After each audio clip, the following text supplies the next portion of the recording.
President Trump now saying Iran is close to making a deal to end the war, telling Fox News that could come as soon as today. Wow. He's issuing a stark new warning to the regime about what will happen if they do not come to an agreement. Alexandria Hoff is watching the back and forth, trying to discern what she can from the North Lawn today of the White House. Alex, good morning there. Good morning to you, Bill. Yeah, so the president summarized these consequences in a strongly worded Truth Social post this weekend. Strongly worded, probably put it mildly, but in essence, he said inaction on the part of Iran to come to a resolution would have them, quote, living in hell. That 10-day deadline that was initially given is actually up today, but the president then clarified that the regime has until tomorrow at 8 p.m. Eastern time to open up the Strait of Hormuz, or else, separately, he said it is Power Plant and Bridges Day. That's a grave warning of sites the U.S. intends to begin targeting. The president also telling our Trey Yangst he's considering taking over the country's oil if a deal is not reached quickly. We expect more details on a statement like that. And more overall, when we hear from the president today, he will be taking the podium in the briefing room for a press conference focused on this weekend's daring combat search and rescue mission and what is to come, where these negotiations stand.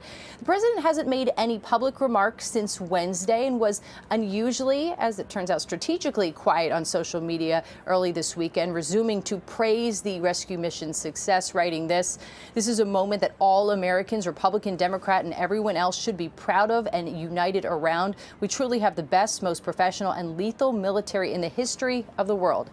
Here's Republican Congressman Darrell Issa on the options the president now has. If this regime is willing to change its ways through a negotiation that leads to a verifiable peace, okay. But at the end of the day, he'll do what he has to do. There's apparently reporting on a peace plan that has been presented to Iran and the United States. We asked the White House about that. They said that the president has not signed off on this idea so far, and that Operation Epic Fury continues, Bill. All right, beautiful day there. Good spring day at the White House. Thanks, Alex. Nice to see you. Let's bring in Rebeccah Heinrichs, a senior fellow at the Hudson Institute. Rebeccah, it finally might be infrastructure week if the president makes good on the threats that he made, but he's extending this deadline to 8 p.m. And I want to read to you from the UAE's diplomatic advisor. He said, "We're not ready to act as a maritime force, but we will join any American-led international effort to secure navigation in the Strait of Hormuz. We are ready to play our part." Lots of different moving parts today. Where do you see it? Well, first of all, that would be really important for the United States if we had Gulf partners actually participating in a more forward-leaning way to the U.S. and Israeli mission.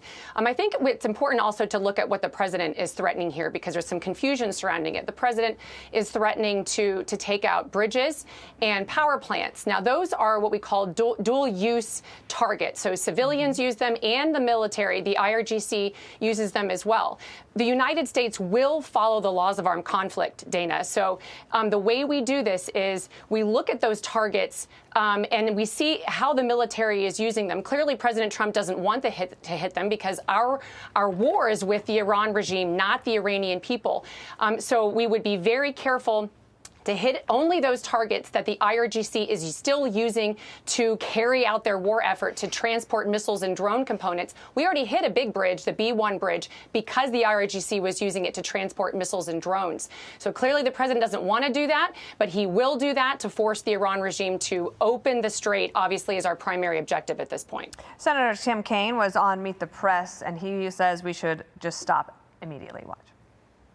I think we need to end this war as soon as possible. We don't need to deploy more Americans into harm's way in a war that lacked a rationale and that lacked a plan. And then we'll work with allies and others to figure out the situation in the Strait.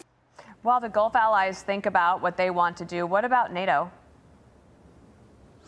Well, NATO also has a role to play here. Some NATO countries, I think we've already had some European countries say that they are willing to help the United States, I think, open the strait once major combat operations are done. We have European countries that are members of NATO still allowing the United States, of course, to use their bases. Germany, the Brits, even the Italians, even if countries like the French or the Italians are restricting some of their airspace for some purposes, they're needed, Dana, for the United United States. That's how we're projecting power into the Middle East from these European bases. So my hope, and it looks like the United States is working diplomatically behind the scenes, that we do have a better, more cohesive international coalition, including our European NATO partners, to open the strait. I want to ask you one last question. I don't think we have this video to show you, but it was on X over the weekend, and it showed, I believe, Iranians apparently blocking some roads so that the IRGC couldn't get to our airmen. And we have seen very little out of Iran since this war started. We don't know what's going on inside the country. We don't see the people, what they're doing. Do you have any sense of that? Well, we do know, Dana, that the Iranian people are broadly supportive of the American people, of the United States of America. They're opposed to the Iran regime. So I do believe that it is plausible that you would have Iranian people supporting the U.S. effort to save our heroic airmen who are in Iran. And that's also why it's so important that we do differentiate if we do strike these bridges and power plants.